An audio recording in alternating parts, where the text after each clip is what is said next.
The Leg of Gold.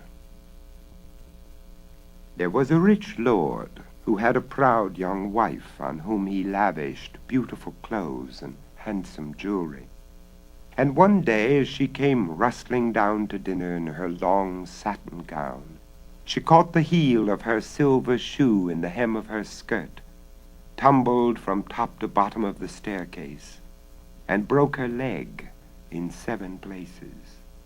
The rich lord sent for the doctor, and the doctor said, "Sir, I cannot mend this leg. I must cut it off." And he cut it off. Then the rich lord sent for a goldsmith and bade him make his wife a leg of gold.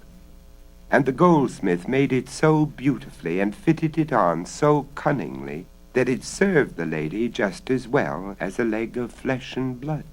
And she went walking around in her beautiful clothes and dancing and hopping and skipping about as merrily as she had ever done. So she and her husband lived for 7 more years without a care. And then one day, as she came running downstairs, all eager to show her husband how elegant she looked in the costly new gown he had just bought for her, what did she do but catch the high heel of her golden slipper in the hem of her long skirt, and tumbled from top to bottom of the stairs again, and this time she broke her neck and died.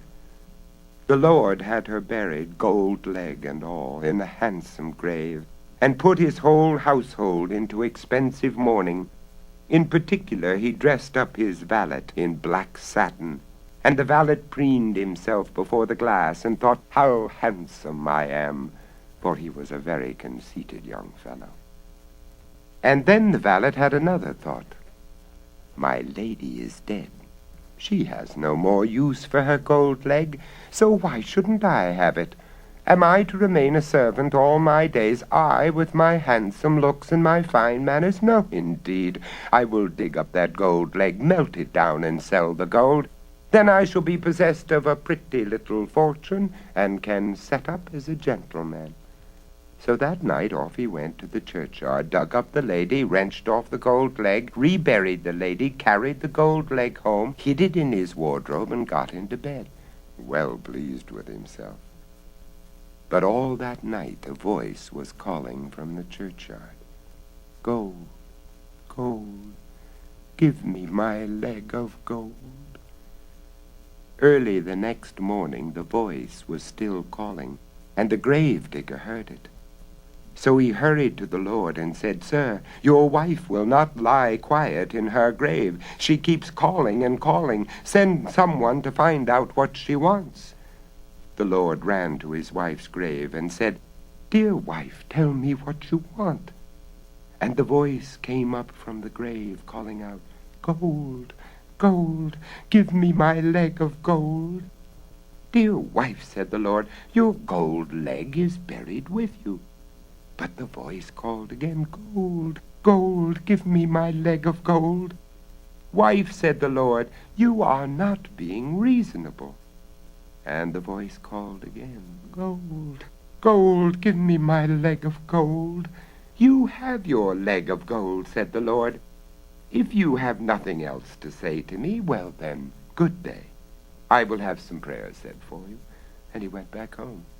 But an hour later the gravedigger came again to the Lord. "Sir, your wife will not stay quiet. She keeps calling and calling. Send someone to her." So the Lord sent the lady's maid to the grave, and the voice rose out of the grave, calling, "Gold, gold, give me my leg of gold." "Madam," said the lady's maid, "you are wrong to complain. Your golden leg is buried with you." But the voice called again, "Gold, gold, give me my leg of gold." "Madam," said the lady's maid, "is this reasonable? If you have no more to say, I will wish you good morning. Your husband will have some prayers said for you." And she went back to the house. But an hour later the gravedigger came to the Lord again. "Sir, your wife will not stay quiet. She is calling louder than ever. Send someone to her, I pray you." And the Lord said to his valet, "Go you to the grave and see if you can quiet her." The valet began to tremble. "Master, I dare not go. Do as you are told. Go, you coward. Master, I dare not. Go, or I will shoot you. So the valet went, shivering and shaking. And as he went, he heard the voice from the churchyard calling out louder and louder, "Gold, gold, give me my leg of gold." So he came to the side of the grave, and his legs bowed under him. "Madam," he whimpered, "what do you want?" "It is you that I want," screamed the voice.